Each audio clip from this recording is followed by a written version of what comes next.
In this video, we're going to be talking about how to use the Amazon Second Chance reseller feature. So let's get straight into the video. So the Amazon Second Chance feature allows you to trade in, recycle, or repair your old device to earn Amazon gift cards or retroactively claim rebates on new purchases.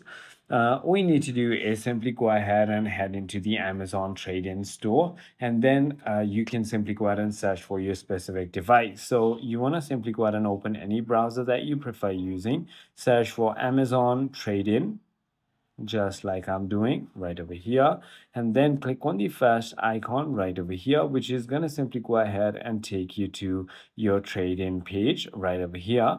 Now all you need to do is simply go ahead and look for the item that you have, and then you can simply go ahead and click on start trading. I hope this video clarifies everything for you. If you have further more queries, feel free to comment down below, and I'll see you on the next one.